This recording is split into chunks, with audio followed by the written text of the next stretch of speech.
walked into a restaurant once to get tacos, like I do, yeah. And I went to the bar and ordered a drink, and the bartender said, "You have a funny voice," which I didn't really appreciate that much. I feel like that was a good example of when honesty is not the best policy, a bad policy, I think, in my opinion. I don't think he was trying to pay me a compliment though. Although I do think that sometimes when men try to give compliments, they do a bad job of it. They're trying though, like,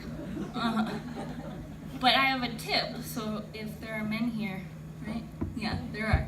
I have a trick, and it's very easy for how to compliment a lady. You just say less. Like whatever, whatever you're thinking, just do less of it. Like once I got my hair cut and I went to work and I was in the kitchen and a guy came in and he said, "Hey, like I like your hair," and I said, "Thank you," and that was good. And then he said, "Like it's sporty," and I said, "Oh, okay." And then he said, "I don't know, there's just something about it, like the way you move is different." And I said, "Oh, yeah. Now I'm uncomfortable and I have to leave." So I jumped over the table and dribbled my basketball right on out of there.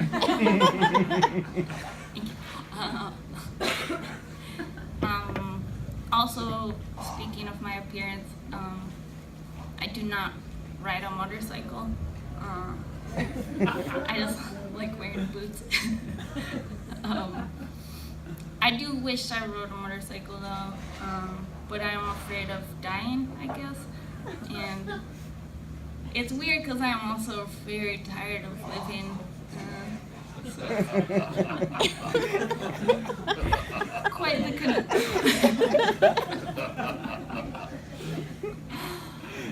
more than afraid of dying though, I am afraid that if I got a motorcycle, my parents would find out and be really mad at me. And I am an adult person and my parents live in Ohio, but they're so good at finding things out.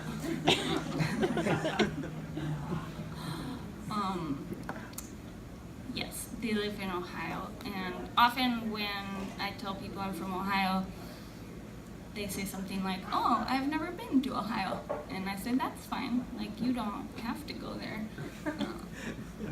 Like I have to go there because I have family there, but I just think, that's not like a dig at Ohio even. I just think there are a lot of states that you don't have to go to unless your parents live there, and even then maybe not. So, although I do recommend going to Ohio if you're into like presidential birthplaces and historical sites, because in that case, Ohio is full of it. Like there have been 7 U.S. presidents born in the state of Ohio. I mean, I'll warn you, they're not like the all-star presidents. It's like your William Henry Harrisons and Rutherford B. Hayeses. But James A. Garfield is a president that was born in Ohio, and he was actually pretty cool. You might not know much about him, probably because he died pretty shortly after becoming the president, but he was assassinated, which you also might not know, because I feel like Lincoln and Kennedy get all the attention for being assassinated, like they're the high-profile assassinations, but James A. Garfield was also assassinated, and he wasn't as lucky as Kennedy or Lincoln because he didn't get to die right away. Like he was unlucky even compared to other people that got assassinated, which is pretty big. So, because he got shot in the back and it wasn't fatal, like he actually would have lived, he was doing okay. But here's a fun fact about doctors in 1881. American doctors did not believe in germs, so they did the best they could do. British doctors believed in germs, but American doctors didn't also believe in British doctors. So, so he got shot in the back, and the American doctors were like, "Oh no, we have to help this poor man. He has a bullet inside of him." So they did what they thought was best, and they stuck their dirty hands and unsterilized instruments into his hole and tried to get the bullet out and failed, but they kept trying for 2 months. So he got to die finally 79 days after he was shot. So yeah, go to Ohio if you want.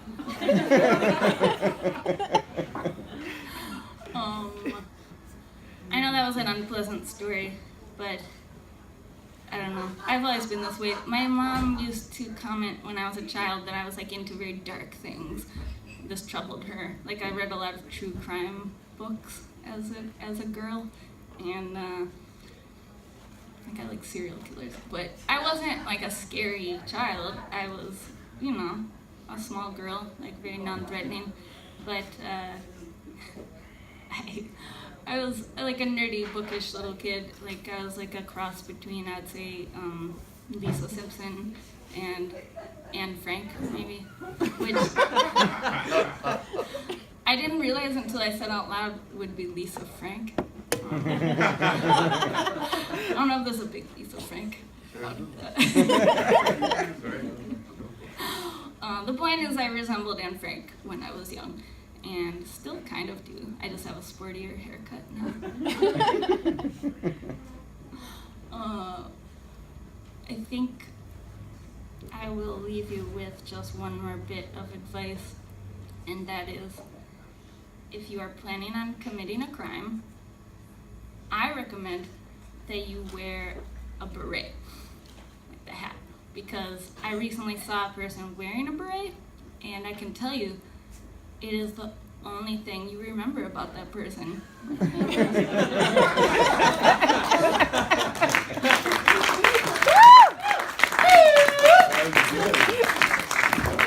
Thank you, Jeanne. That was great. It actually made me laugh. Up next is Bree with her musical stylings and her flute, looks like.